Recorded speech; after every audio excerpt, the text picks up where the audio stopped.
Assalamualaikum warahmatullahi wabarakatuh.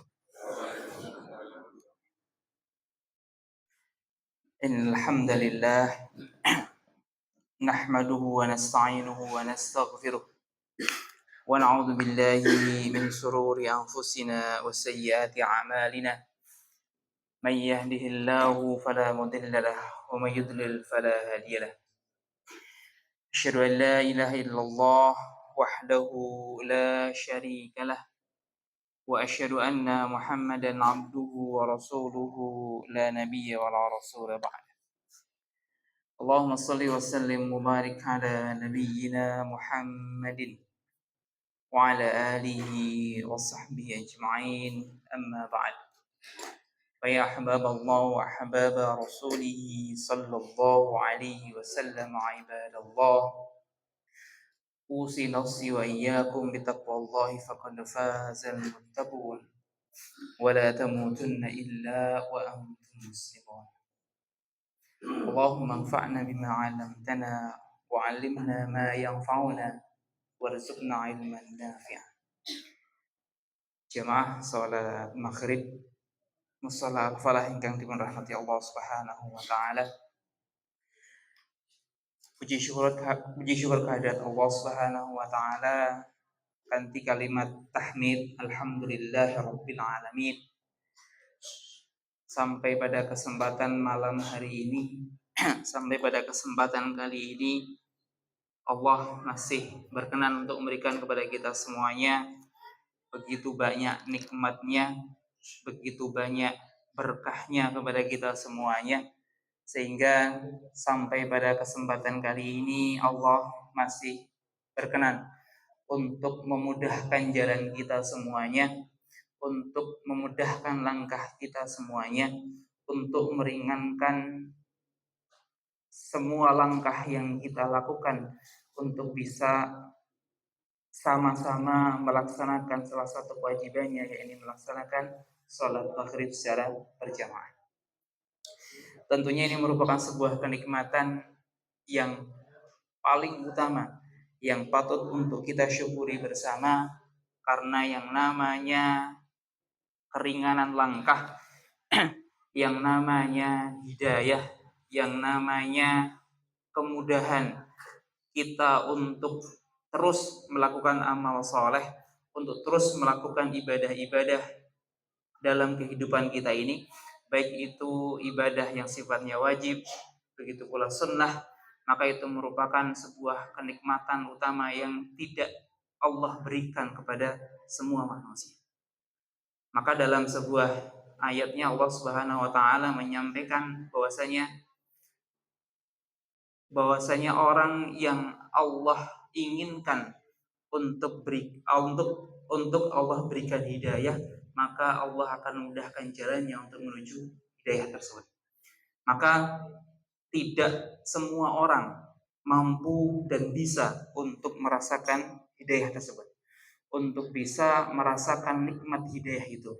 Maka alhamdulillah hari ini, sampai kesempatan hari ini, Allah masih memilihkan kepada kita semuanya, memberikan pilihan kepada kita semuanya untuk bisa menggapai hidayah yang Allah anugerahkan tersebut. Salawat serta salam tentu tidak lupa untuk senantiasa kita sampaikan kepada junjungan kita, kepada suri tauladan kita Nabi Allah Muhammad sallallahu alaihi wasallam, yang terus untuk kita tauladani semua apa yang beliau ajarkan kepada kita semuanya, baik berupa perkataan beliau, begitu pula perbuatan contoh dari beliau, begitu pula ketetapan yang sudah beliau lakukan. Maka semuanya itu merupakan wujud kita semuanya, usaha kita semuanya untuk senantiasa meniru apa yang sudah Rasulullah contohkan kepada kita semuanya.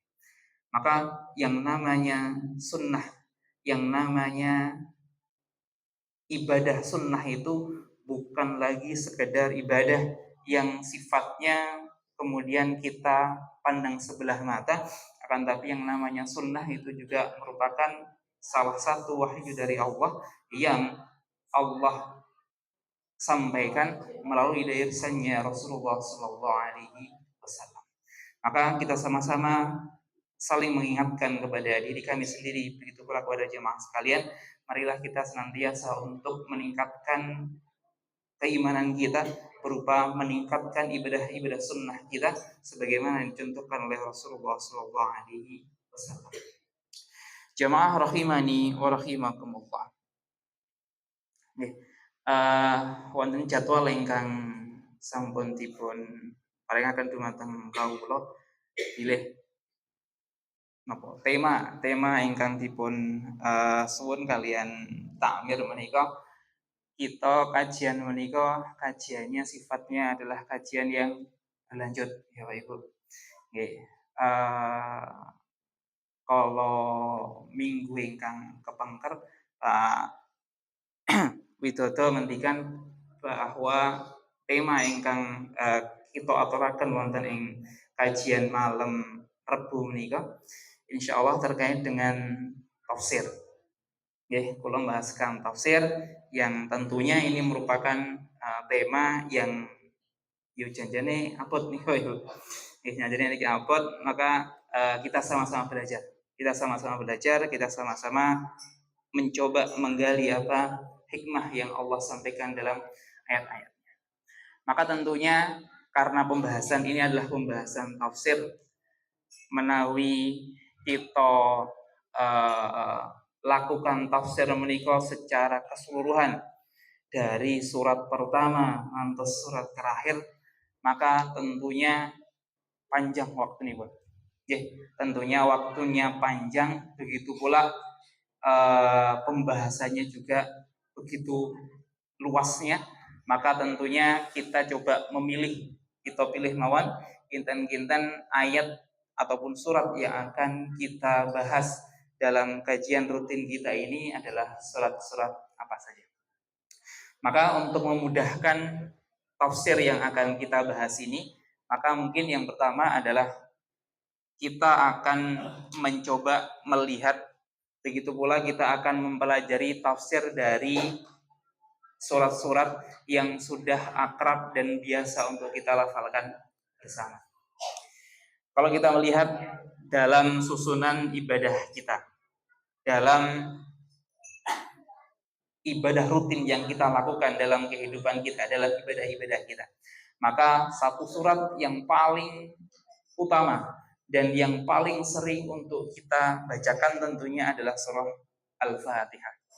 Oke, sing jenenge surah Al-Fatihah niki insyaallah ben muslim, ben tiyang sing ngaku muslim insyaallah apal kalian surah Al-Fatihah.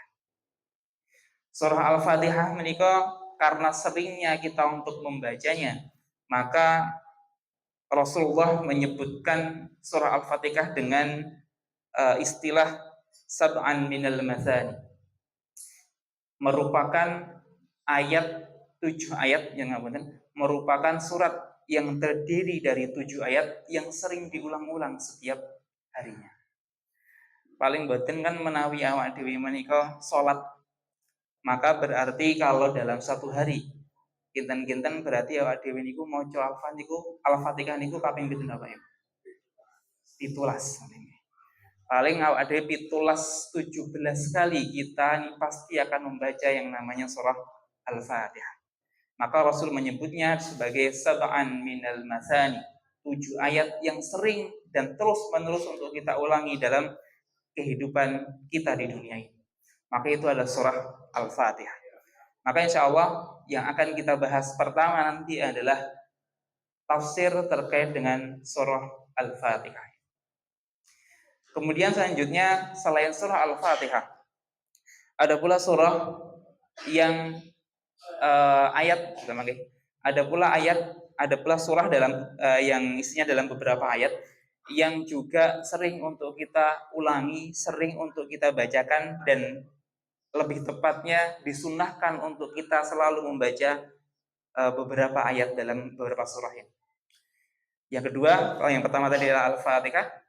Kemudian yang kedua adalah surah Al-Baqarah ayat ke-255. Nggih menika surat ayat napa Bapak Ibu? Ayat kursi. surah Al-Baqarah ayat ke-255 itu adalah ayat kursi. Apa yang disampaikan oleh Rasulullah terkait dengan ayat kursi ini? Rasulullah menyampaikan bahwasanya, dan ini disunnahkan untuk kita semuanya, adalah ketika kita hendak tidur dalam malam kita itu. Ketika kita mau tidur malam, ketika kita mau istirahat, mau tidur, maka salah satu sunnah yang disampaikan Rasulullah adalah hendaklah kita membaca yang namanya ayat kursi. Disampaikan oleh Rasulullah bahwasanya siapa yang membaca ayat kursi ketika dia sebelum dia tidur dalam malamnya, maka berarti Allah akan melindunginya sampai pagi harinya nanti. Maka ketika nanti Bapak Ibu menawi kalau sebelumnya sudah biasa untuk melafalkan ataupun membaca surah ayat kursi ini, maka berarti kita bisa melanjutkan kebiasaan ini. Tapi bagi Bapak Ibu yang mungkin dereng sempat ataupun belum tahu sunnahnya membaca ayat kursi dalam menjelang kita tidur, maka mulai nanti malam dipun nilai untuk bisa membaca ayat kursi. Itu adalah ayat yang kedua, atau nanti yang akan kita tafsirkan yang kedua, yaitu adalah ayat kursi. Selain ayat kursi juga ada surah Al-Baqarah ayat ke-285 dan ke-286. Ini merupakan dua surat terakhir yang ada dalam surah Al-Baqarah. Menawi ayat kursi wau Al-Baqarah ayat kalih atus seket gangsal, maka untuk yang surat ketiga, ayat yang ketiga yang akan kita coba tafsirkan itu adalah dua ayat terakhir dalam surah Al-Baqarah, atau ayat ke-285 dan juga ayat ke-286. Ini juga sama, ini juga disunnahkan oleh Rasulullah SAW untuk juga sering kita baca dalam keseharian kita, meskipun tidak dikhususkan sebelum kita tidur. Ini ayat yang ketiga. Kemudian yang terakhir yang akan coba untuk kita tafsirkan terlebih dahulu, yaitu adalah Al-Mu'awwidhat, atau 3 surat terakhir dalam Al-Quran. Berarti menawi 3 surat terakhir menikah berarti surat nawawan Bapak Ibu? Surah Al-Ikhlas, surah Al-Falaq, kalian An-Nas. Ini juga sama, 3 surat ini juga disunnahkan oleh Rasulullah untuk kita baca menjelang kita tidur. Bahkan secara khusus terkait dengan 3 surat ini, Rasulullah mengajarkan ketika kalian semuanya hendak tidur, maka bacalah 3 surat Al-Mu'awwidhat ini, yaitu surah Al-Ikhlas atau Qulhu, kemudian yang kedua adalah Al-Falaq atau Qul a'udzu birabbil falaq, dan yang ketiga adalah An-Nas, Qul a'udzu birabbin nas. Maka Rasulullah mengajarkan ketika kita mau tidur, maka bacalah 3 surat itu, kemudian tiupkan dari mulut kita dengan menangkopke ding apa ini? Apa nih ngateni iki? Iya, telapak tangannya di napa? Menengadakan terus di napa? Di tempel Oke, dipun tempelaken, kemudian kita tiupkan ke telapak tangan itu, kemudian kita usapkan ke seluruh tubuh yang bisa kita jangkau. Dan lakukanlah itu sebanyak 3 kali. Oke, berarti praktekkan ketika nanti kita mau tidur, mulai biasakan ketika kita mau tidur, maka bacalah minimal adalah 3 surat tadi, kemudian kita tiupkan di telapak tangan kita, kemudian kita usapkan ke seluruh tubuh yang bisa kita jangkau sebelum kita tidur. Oke. Nah, keempat surat tadi, yaitu adalah Al-Fatihah, kemudian Al-Baqarah 255, kemudian Al-Baqarah 285, 286, kalian 3 surat terakhir dalam Al-Quran, maka itu merupakan 4 amalan yang disunnahkan oleh Rasulullah untuk kita baca setiap kita menjelang tidur sebetulnya. Oke. Maka ketika kita tidur, atau yang biasa kita sebut sebagai ayat-ayat ru'yah, ayat-ayat ru'yah yang bisa melindungi kita dari gangguan-gangguan syaitan. Oke. Berarti Al-Fatihah rumien, langsung dilanjut dengan ayat kursi, dilanjut dengan dua ayat terakhir surah Al-Baqarah, amanar rasulu bima unzila ilaihi min rabbi wal mu'minun, ngantos terakhir. Dan yang terakhir adalah 3 surat, yaitu adalah Qulhu, Al-Falaq, kalian An-Nas. Maka ini merupakan 4 amalan yang disunnahkan oleh Rasulullah untuk senantiasa kita bacakan menjelang kita tidur. Baca 4 amalan itu, kemudian tiupkan dalam telapak tangan kita, kemudian kita usapkan dalam ke seluruh tubuh yang bisa kita jangkau. Maka insya Allah selama kita tidur, begitu pula dalam kehidupan malam kita, Allah akan melindungi dari seluruh gangguan setan dan akan mencukupi segala kebutuhan kita sampai kita nanti bangun di pagi hari. Nah, insya Allah yang akan kita bahas itu adalah keempat surat tersebut: Al-Fatihah, Al-Baqarah 255, Al-Baqarah 285 dan 286, dan yang terakhir adalah Al-Mu'awwidhat atau 3 surat terakhir yang ada dalam jamaah rahimani wa rahimakumullah. Yang pertama berarti kita akan coba menggali. Begitu pula kita akan coba mencari hikmah yang ada dalam surah Al-Fatihah. Surah Al-Fatihah menika sebagaimana namanya. Sebagaimana namanya, yang namanya surah Al-Fatihah menika dari kata Al-Fatih. Al-Fatih maka berarti itu maknanya adalah pembuka. Maka yang namanya surah Al-Fatihah itu adalah pembuka, surat pembuka yang ada dalam Al-Quran. Akan tetapi meskipun namanya adalah Al-Fatih, namanya adalah pembuka, akan tetapi yang namanya surah Al-Fatihah ini bukanlah surat yang pertama kali turun. Akan tetapi dia hanyalah pembuka dari surat-surat yang ada dalam Al-Quran. Maka dinamakan sebagai Al-Fatihah. Meskipun dia bukanlah surat yang pertama kali Allah turunkan kepada Rasulullah Muhammad SAW. Maka ini nama Al-Fatihah ini merupakan nama yang langsung Allah berikan, dan ini merupakan nama yang memang menjadi penanda bahwasanya surah ini adalah surah yang nanti akan menjadi pembuka dalam surah-surah yang ada dalam Al-Quran. Nah, dan uniknya surah Al-Fatihah menikah, dalam 7 ayat surat Al-Fatihah itu tidak ada satupun kalimat yang menyebutkan Al-Fatihah. Mana kita tinggali? Yang namanya Al-Fatihah kan dimulai dari Bismillahirrahmanirrahim, Alhamdulillahirabbil alamin, Ar-Rahmanirrahim, Maliki yaumiddin, Iyyaka na'budu wa iyyaka nasta'in, Ihdinas siratal mustaqim, siratal ladzina an'amta 'alaihim ghairil maghdubi 'alaihim waladdallin. Tidak ada satupun kalimat dalam 7 ayat itu yang menyebutkan Al-Fatihah. Sebagaimana ini juga mirip dengan yang namanya surah Al-Ikhlas. Sing jenengane kulhu niku mboten nenten satu kalimat yang menyebutkan Al-Ikhlas, mboten nenten. Mana kita tingali kul huwallahu ahad, Allahus samad, lam yalid wa lam yulad wa lam yakul lahu kufuwan ahad.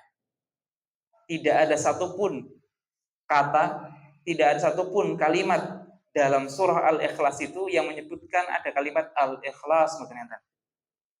Ini juga sama dengan Al-Fatihah tadi. Yang namanya Al-Fatihah mboten enten dalam Al-Fatihah itu ada kalimat Al-Fatihah. Ini berbeda dengan surah-surah yang lainnya.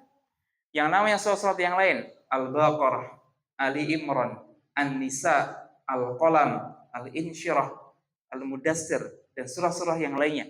Maka semuanya kata tersebut yang menjadi namanya pasti tercantum kata tersebut dalam surah tersebut. Yang namanya Al-Mudassir, itu ada kata-kata Al-Mudassir di dalamnya. Yang namanya Al-Baqarah, ada kata Al-Baqarah dalam surah-surah yang ada dalam surat tersebut. Begitu pula Al-Qalam, Nun wal qalam ya ma yasturun. Begitu pula Al-Falaq, qul a'udzu birabbil falaq. An-Nas, qul a'udzu birabbin nas. Maka semuanya itu tercantum dalam ayatnya. Tapi khusus 2 surat tadi, Al-Fatihah kalian Al-Ikhlas, itu 2 surat yang tidak disebutkan di dalamnya dua kata tersebut. Ini menunjukkan keistimewaan yang memang Allah tempatkan sebagai keistimewaan yang ada dalam surah tadi. Al-Fatihah, meskipun dia adalah sebagai surat utama pembuka, akan tetapi di dalamnya tidak ada kata yang menyebutkan pembuka. Begitu pula Al-Ikhlas juga sama, tidak ada kata ikhlas dalam surah Al-Ikhlas tersebut. Maka ini menjadi keistimewaan pertama yang menjadi pembeda antara surah Al-Fatihah ini dengan surah-surah yang lain. Jamaah rahimani wa rahimakumullah. Sebagaimana yang kami sampaikan tadi, karena memang Al-Fatihah ini bermakna sebagai pembuka, akan tetapi dia bukanlah sebagai ayat ataupun surat pertama yang Allah turunkan di muka bumi, maka kemudian coba kita lihat surat-surat apa yang mendahului surat Al-Fatihah. Menarik kita tinggali dalam sirah, begitu pula kita lihat dalam pembahasan terkait dengan turunnya Al-Quran, maka yang namanya surah Al-Fatihah ini sebetulnya adalah surah yang turun kelima dari surah-surah yang Allah turunkan pertama. Yang pertama yang pasti adalah surah Al-Alaq.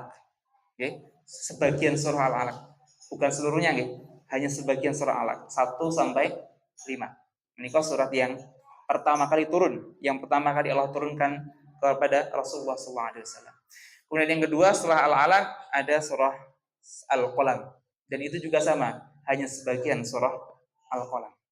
Kemudian yang ketiga adalah surah Al-Muzammil, itu juga hanya sebagian surah Al-Muzammil. Kemudian yang keempat ada surah Al-Mudaththir, itu adalah surat yang keempat yang Allah turunkan. Kemudian kelima baru surah Al-Fatihah.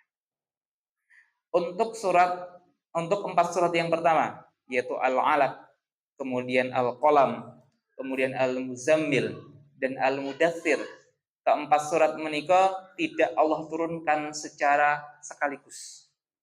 Mboten kabeh surat Al-Alaq kabeh metu kabeh didonke mboten. Begitu pula Al-Qalam tidak seluruhnya disampaikan, begitu pula Al-Mudaththir, begitu pula yang namanya Al-Muzammil.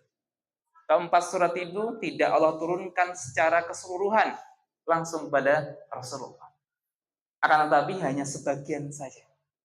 Nah, sedangkan yang namanya Al-Fatihah, Allah turunkan surah ini sebagai surat yang pertama kali Allah turunkan secara langsung, secara utuhnya surah Al-Fatihah ini. Dari ayat pertama sampai ayat ke-7. Yang namanya surah Al-Fatihah ini merupakan ayat surat pertama yang Allah turunkan secara lengkap, berbeda dengan 4 surat sebelumnya yang tadi. Berbeda dengan surah Al-Alaq, berbeda dengan surah Al-Mudaththir, berbeda dengan surah Al-Muzammil, berbeda dengan surah Al-Qalam yang hanya Allah turunkan sebagian saja. Tapi khusus Al-Fatihah ini merupakan surat yang pertama kali Allah turunkan secara lengkap. Secara lengkap, komplit, dan tidak terputus untuk turunnya ayat tersebut.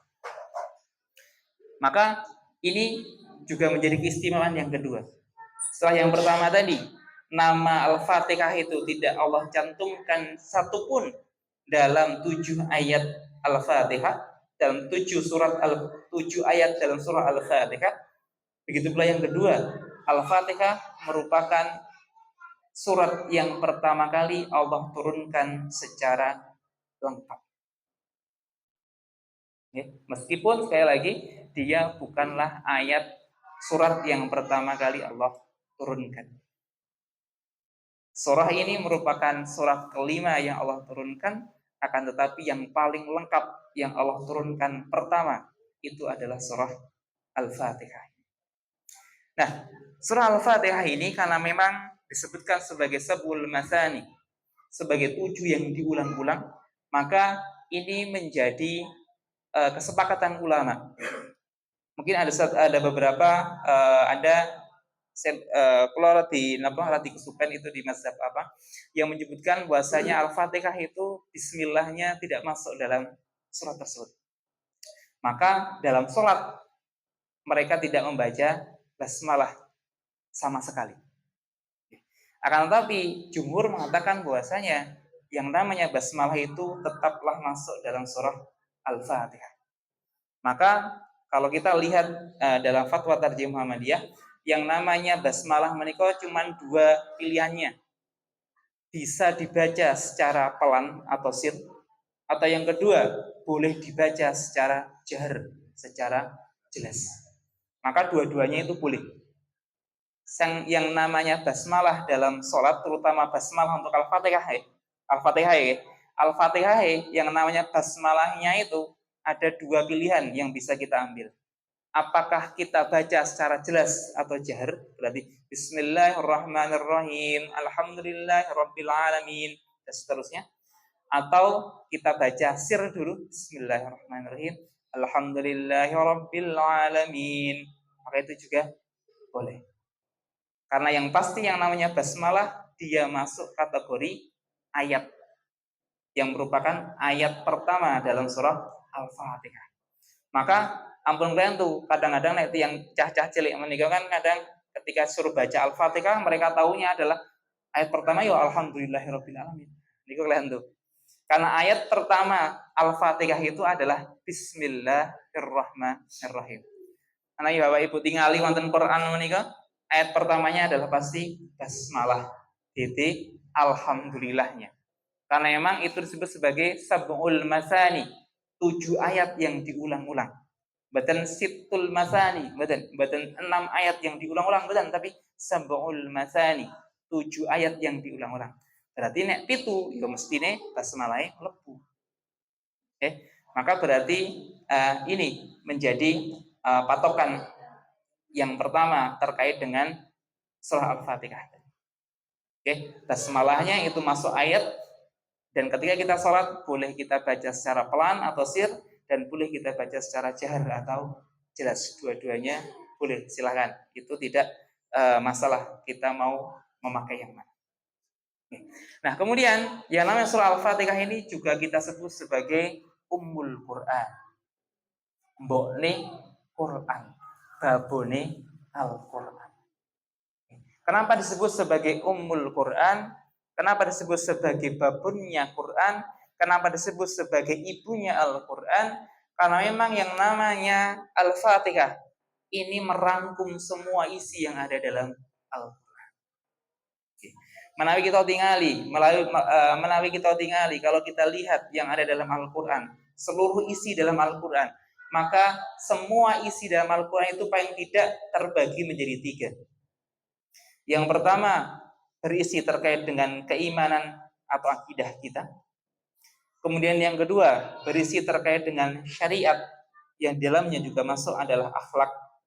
Dan yang ketiga adalah isinya adalah kisah. Maka 3 hal ini yang Allah sampaikan dalam kitab suci kita. 3 hal inilah yang Allah sampaikan dalam Al-Quran.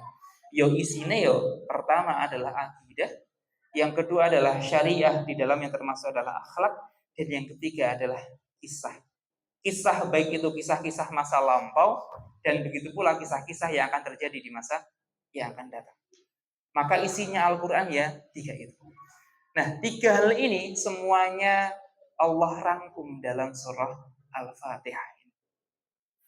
Ono akidai, ono syariahe, turyo ono kisah. Semuanya terangkum dalam surah Al-Fatihah. Dari mana kita bisa melihat 3 hal ini dalam surah Al-Fatihah? Coba kita lihat satu persatu satu persatu ayat yang ada dalam surah Al-Fatihah. Yang pertama, Bismillahirrahmanirrahim. Dengan nama Allah yang Maha Pengasih dan Penyayang. Bismillah. Menawi kita tinggal yang namanya Bismillah, dengan nama Allah.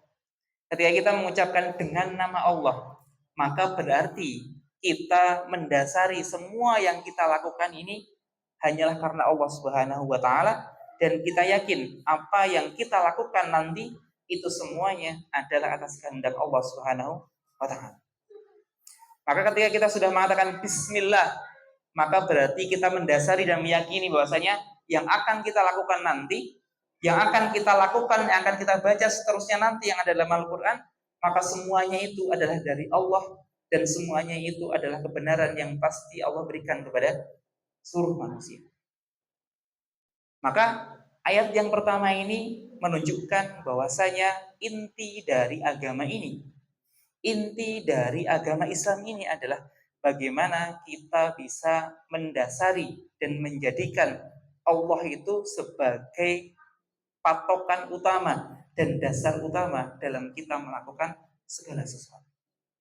Bahkan untuk membaca kitab suci pun juga ditegaskan dengan basmalah. Bismillahirrahmanirrahim, dengan nama Allah yang Maha Pengasih, yang Maha Rahman, dan Ar-Rahim, yang Maha Penyayang. Maka ini adalah menunjukkan akidah kita. Bagaimana kita harus yakin bahwasanya semua yang ada di dunia ini, semua yang kita lakukan di dunia ini tidak lain dan tidak bukan atas kehendak Allah Subhanahu wa Ta'ala. Maka ini menunjukkan akidah kita. Begitu pula ini diteruskan oleh Allah dalam ayat yang kedua. Alhamdulillahi Rabbil Alamin.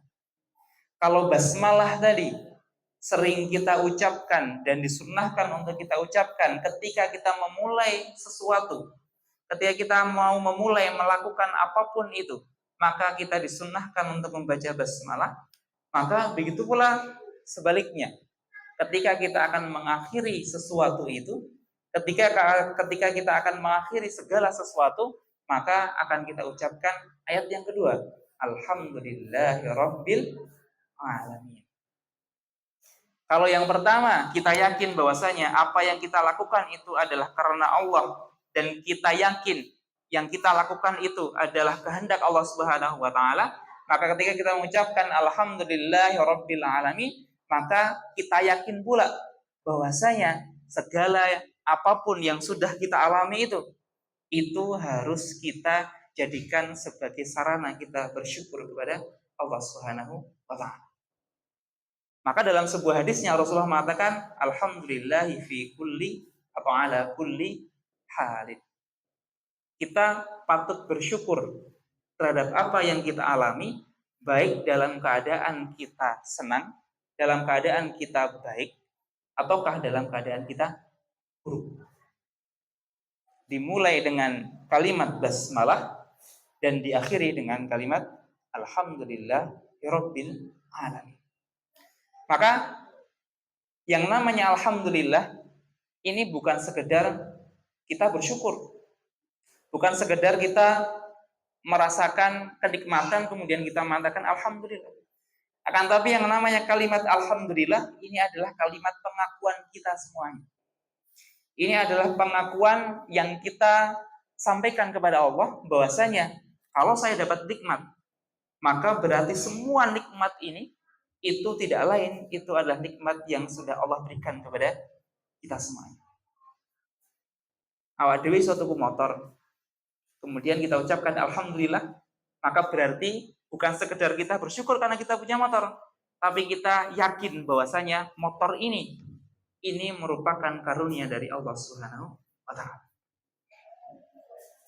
Awak dewi mawanipun tiang enom ataupun putra putri alhamdulillah angsal pekerjaan, kemudian kita ucapkan alhamdulillah, maka berarti ketika kita mengucapkan alhamdulillah karena kita bersyukur anak kita mendapatkan pekerjaan, maka kita yakin anak kita itu dapat pekerjaan bukan sekedar karena usaha anak kita, bukan sekedar karena doa-doa kita, akan tapi itu merupakan karunia dari Allah Subhanahu wa Ta'ala. Kalau itu adalah nikmat.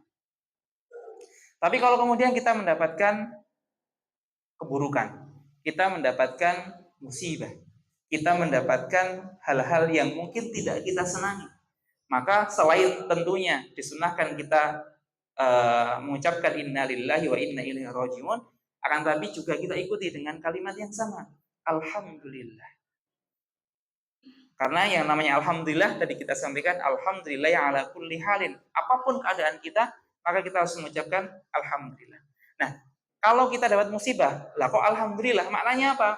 Maknanya adalah ketika kita mendapatkan musibah, maka kita harus yakin bahwasanya musibah yang kita alami itu ataupun hal buruk yang kita dapatkan itu sejatinya adalah hal baik yang Allah berikan, meskipun kita belum tahu apa hikmah yang ada dalam keburukan tersebut. Yang namanya keburukan, yang namanya mungkin adalah musibah atau sesuatu yang tidak kita inginkan, sesuatu yang tidak kita senangi, tapi kemudian kita dapatkan, kita alami musibah tersebut dan kita ucapkan alhamdulillah, maka berarti kita yakin di balik musibah itu pasti ada hikmah yang Allah simpan untuk kita semuanya. Banyak mungkin dari dalam kehidupan kita semuanya, ketika kita mendapatkan sesuatu yang buruk, didalai ono hikmah. Panipun kan kathah, panipun tiyang enten sing riyen enten kecelakaan pesawat terbang, didalai enten satu penumpang yang dia diselamatkan oleh Allah dengan tidak ikut terbang dalam pesawat tersebut. Didalai ternyata DE telat ra iso mlebu pesawat. Ternyata pesawatnya qadarullah ternyata justru kecelakaan, tiba jatuh. Akhirnya dia selamat. Maka itulah hikmah yang terkadang kita belum bisa menemukan hikmah itu saat itu juga. Maka meskipun keadaan kita sedang tidak baik, keadaan kita mungkin sedang kurang kita senangi, maka kita tetap perlu untuk mengucapkan yang namanya kalimat tahmid alhamdulillah. Karena apapun yang kita alami ini sejatinya adalah kebaikan yang Allah berikan kepada kita. Tidak ada satupun kejadian yang kita alami di dunia ini tanpa ada kebaikan yang sudah Allah selipkan dalam kejadian-kejadian yang kita lakukan di dunia ini. Maka alhamdulillah itu hendaknya kita sampaikan apapun keadaannya. Baik itu dalam keadaan baik maupun dalam keadaan buruk. Maka sama, surah yang kedua, ayat yang kedua ini juga berbicara terkait dengan tauhid. Bismillahirrahmanirrahim. Alhamdulillahirabbil alamin. Yang ketiga, Ar-Rahman Ar-Rahim. Maha Pengasih dan Maha Penyayang. Ini juga sama. Ini juga masih bicara dengan ketauhidan kita kepada Allah Subhanahu wa taala. Ini sebuah pengakuan. Ini merupakan sebuah ikrar kita semuanya. Bahwasanya yang namanya Allah, yang namanya Tuhan kita, zat yang patut kita sembah ini, zat yang hanya zat tersebut yang bisa dan mampu dan boleh untuk kita sembah, itu adalah zat yang Ar-Rahman dan Ar-Rahim, zat yang Maha Pengasih dan zat yang Maha Penyayang. Maka ketika kita yakin bahwasanya Allah ini adalah Ar-Rahman dan Allah ini adalah Ar-Rahim, maka berarti kita akan semakin menguatkan apa yang sudah kita sampaikan sebelumnya, ayat yang sudah kita baca sebelumnya. Ketika kita mengawali kegiatan kita dengan kalimat Bismillah, dengan mendasari bahwasanya semua yang akan kita lakukan itu kita lakukan karena Allah. Begitu pula apa kejadian yang sudah kita alami semuanya itu juga karena Allah, sehingga kita mengucapkan alhamdulillah. Maka berarti di situ kita yakin bahwasanya Allah itu adalah Ar-Rahman, bahwasanya Allah itu adalah Ar-Rahim. Allah itu Maha Pengasih dan Allah itu adalah Maha Penyayang. Dan ini masih kalimat tauhid. Kemudian ayat yang keempat, Maliki Yaumiddin, yang merajai hari pembalasan. Ini juga sama, ini masih berbicara terkait dengan tauhid kita kepada Allah Subhanahu wa taala. Kalau kita sudah memulai semua kegiatan kita di dunia ini dengan kalimat basmalah, kita akhiri semuanya dengan alhamdulillah. Kemudian kita yakini bahwasanya Allah itu Maha Ar-Rahman dan Maha Ar-Rahim, maka kemudian kita yakin pula bahwasanya nanti ketika kita sudah meninggalkan kehidupan dunia ini, maka akan ada kehidupan akhirat yang itu merupakan hak Allah Subhanahu wa taala, dan Allah pula yang akan menentukan kita di hari pembalasan nanti, di hari timbangan nanti, apakah kita itu termasuk orang-orang yang Allah rahmati ataukah termasuk orang-orang yang Allah murkai. Maka 4 ayat pertama tadi, mulai dari Bismillahirrahmanirrahim sampai Maliki Yaumiddin, itu merupakan ayat-ayat terkait dengan akidah. Maka semuanya itu bicara terkait dengan keimanan kita kepada Allah. Kita yakin Allah itu yang mendasari seluruh alam raya ini, yang mendasari seluruh perbuatan kita. Kita juga yakin bahwasanya semua yang kita lakukan di dunia ini, semua yang sudah kita alami di dunia ini, itu juga merupakan kehendak dari Allah Subhanahu wa taala. Kita yakin pula Allah adalah Maha Rahman, Maha Rahim, dan kita yakin pula nanti akan ada kehidupan selanjutnya yang itu merupakan hak Allah untuk bisa menentukan apakah kita termasuk orang yang soleh ataukah orang justru sebaliknya sebagai orang yang penuh dengan kemaksiatan. Maka itu merupakan inti dari akidah kita semuanya. Kita yakin semuanya itu yang mengatur adalah Allah Subhanahu wa taala. Maka 4 ayat pertama itu adalah ayat tentang akidah. Kemudian yang terkait syariah yang mana? Yang terkait syariah adalah ayat yang selanjutnya. Iyyaka na'budu wa iyyaka nasta'in. Dan yang ayat selanjutnya ihdinas siratal mustaqim. 2 ayat ini, ayat yang kelima dan ayat yang keenam. Iyyaka na'budu, hanya kepadamulah kami menyembah, wa iyyaka nasta'in, dan hanya kepadamulah kami memohon pertolongan. Apa kandungan ayat yang kelima ini?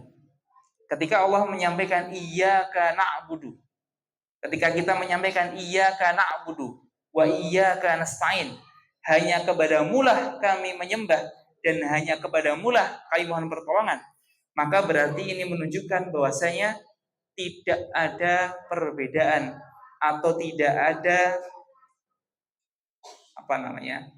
keistimewaan antara satu orang dengan orang yang lainnya. Semua orang itu satu, semua manusia itu sama. Apa kesamaannya? Sama-sama punya kewajiban untuk menyembah kepada Allah Subhanahu wa taala. Ini sebagaimana yang Allah sebutkan dalam ayat yang lainnya, bahwasanya wa ma khalaqtul jinna wal ins illa liya'budun. Tidaklah Allah itu menciptakan jin dan manusia melainkan tugas utamanya apa? Adalah untuk menyembah kepada Allah Subhanahu wa taala. Maka ketika kita menyampaikan iyyaka na'budu wa iyyaka nasta'in, maka siapapun itu, status sosial apapun itu, apakah dia sebagai pegawai, apakah dia sebagai buruh, apakah dia sebagai orang kaya, apakah dia sebagai orang miskin, apakah dia sebagai guru, apakah sebagai murid, semua punya kewajiban yang sama. Apa kewajibannya? Na'bud. Kita punya kewajiban untuk menyembah kepada Allah. Ini merupakan bukti bagaimana Allah itu menyemakan seluruh manusia. Karena yang membedakan kita sebagai seorang muslim itu adalah ketakwaan kita kepada Allah. Tidak ada beda, baik laki-laki maupun perempuan, kaya ataukah miskin, anak orang kaya ataukah orang miskin, anak pemimpin ataukah rakyat, maka semua punya kewajiban yang sama. Na'bud. Kita punya kewajiban yang sama. Kita punya kewajiban untuk menyembah kepada Allah Subhanahu wa taala. Maka ini adalah syariat. Berarti bagaimana cara menyembah Allah? Maka kita laksanakan perintah-perintahnya. Kita laksanakan sholat, kita laksanakan puasa, kita laksanakan ibadah-ibadah sunnah yang lainnya. Maka ini adalah bentuk kita na'bud kepada Allah, bentuk kita menyembah kepada Allah, bentuk kita patuh kepada Allah. Dan semuanya itu merupakan kewajiban yang berlaku untuk seluruh manusia. Tidak ada satupun manusia yang punya kewajiban yang beda selain kewajiban utamanya adalah beribadah kepada Allah Subhanahu wa taala. Setelah beribadah kemudian apa yang kita lakukan? Iyyaka nasta'in. Begitu pula sama. Kalau yang namanya kewajiban manusia itu semuanya adalah sama untuk beribadah kepada Allah, maka begitu pula nasta'in, tempat kita bersandar, tempat kita menggantungkan impian kita, tempat kita menggantungkan asa kita, tempat kita menggantungkan keinginan kita, tempat kita menggantungkan nasib kita, itu juga hanya kepada Allah Subhanahu wa taala. Iyyaka nasta'in. Hanya kepadamulah ya Allah kami mohon pertolongan. Maka tidak ada satupun sandaran yang paling pantas untuk kita sandari untuk kita gantungkan harapan kita hanyalah kepada Allah Subhanahu wa taala. Iyyaka na'budu wa iyyaka nasta'in. Bagaimana caranya? Kalau tadi beribadah, maka berarti kita ibadah dengan apa yang sudah diperintahkan oleh Allah. Begitu pula apa yang dicontohkan oleh Rasulullah. Maka ketika kita nasta'in, kita mohon pertolongan, maka berarti kita diperbolehkan, bahkan juga disunnahkan untuk memperbanyak permohonan kita kepada Allah Subhanahu wa taala. Jangan pernah ragu yang namanya berdoa. Sing jeneng donga niku arep mbok ulang-ulang nggih mboten napa-napa. Mau kita minta terus, oke sing dipinta itu juga enggak masalah. Karena emang tempat bergantung kita itu hanyalah kepada Allah. Allahus Samad. Hanya Allah lah tempat kita bergantung. Hanya kepada Allah lah tempat kita menggantungkan keinginan kita. Kita menggantungkan harapan kita. Tidak ada satupun zat yang pantas untuk kita gantungkan terkait dengan harapan kita kecuali Allah Subhanahu wa taala. Maka ini merupakan bentuk syariat yang ada dalam surah Al-Fatihah. Iyyaka na'budu wa iyyaka nasta'in. Dan ini menunjukkan urutan. Urutannya apa? Yang awak dhewe mau minta kepada Allah, perbaiki dulu ibadah kita. Ojo balik, ojo njaluk sik lagi ibadah. Ojo mergo awak dhewe wis keturutan napa tingine baru kuwi njuk ibadah apik. Jangan. Tapi sebaliknya, ibadah dulu yang baik, kemudian baru kita minta kepada Allah dan kita teruskan keibadahan kita itu, tingkat ibadah kita sampai kapanpun itu tanpa kita balik lagi kepada kemaksiatan kita. Maka perbanyak dulu ibadahnya. Yang paling pertama adalah ibadahnya dilakoni sik. Masalah kowe ikhlas apa ora sik meneh kowe sedekah. Masalah kowe kepeksa apa ora salat sik meneh kowe salat. Sik penting niku sik. Yang namanya ibadah itu nek perlu dipeksa ya dipeksa. Karena yang namanya kebiasaan itu tidak akan bisa kita jadikan sebagai kebiasaan nek ora dilekasi. Yang namanya salat men penak salate niku nek ora dilekasi le salat ya ora bakal oleh kepenake. Maka yang namanya ibadah sik penting ibadah.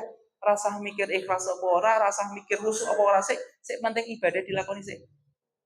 Ketika ibadah sudah kita lakukan, baru mau apapun yang kamu minta, mintalah kepada Allah Subhanahu wa taala. Iyyaka na'budu wa iyyaka nasta'in. Kemudian dilanjutkan ihdinas siratal mustaqim. Permintaan yang paling indah, permintaan yang paling utama kita kepada Allah adalah permintaan apa? Ihdinas siratal mustaqim. Ya Allah, tunjukkanlah kepada kami jalan yang lurus. Ini merupakan doa yang paling agung yang Allah sebutkan dalam surah Al-Fatihah ini. Ini doa yang paling utama, doa yang paling dahsyat yang Allah ajarkan kepada kita semuanya. Ihdinas siratal mustaqim. Maka ketika sudah ihdinas siratal mustaqim, maka kita diminta untuk menjawabnya dengan kalimat amin nanti di akhir surah Al-Fatihah ini. Karena ini adalah doa. Ihdinas siratal mustaqim. Doa kita, doa yang paling utama kita di dunia itu apa? Kita cuma minta jalan yang lurus, minta jalan yang paling baik, minta jalan yang benar itu sing kaya ngopo. Maka kemudian Allah lanjutkan, siratal ladzina an'amta 'alaihim. Apa itu yang mustaqim? Apa itu jalan yang lurus? Siratal ladzina an'amta 'alaihim, yaitu jalannya orang-orang yang telah Engkau beri nikmat. Siapa itu? Sebagaimana kisah-kisah yang Allah sampaikan dalam Al-Qur'an, bagaimana Allah mengisahkan terkait dengan para nabinya yang begitu agung. Bagaimana Allah memberikan kisah terkait dengan Luqmanul Hakim, terkait dengan bagaimana dia mengajari anaknya. Bagaimana pula sahabat-sahabat yang lainnya, kisah-kisah orang-orang soleh terdahulu yang Allah abadikan dalam Al-Quran. Maka ini adalah kisah yang akan banyak Allah terangkan kemudian dalam surah-surah yang lainnya. Ghairil maghdubi 'alaihim waladdallin. Bukanlah jalan orang-orang yang engkau murkai. Begitu pula bukan jalan orang-orang yang engkau marahi atau engkau sesatkan jalannya.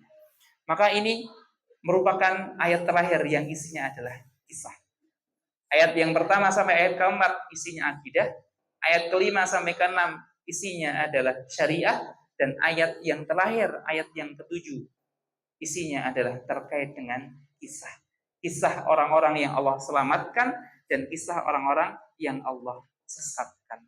Maka inilah yang kandungan yang Allah berikan dalam surah Al-Fatihah, sehingga Allah sebut sebagai Ummul Quran, sebagai ibunya Al-Quran, rangkumannya Al-Quran.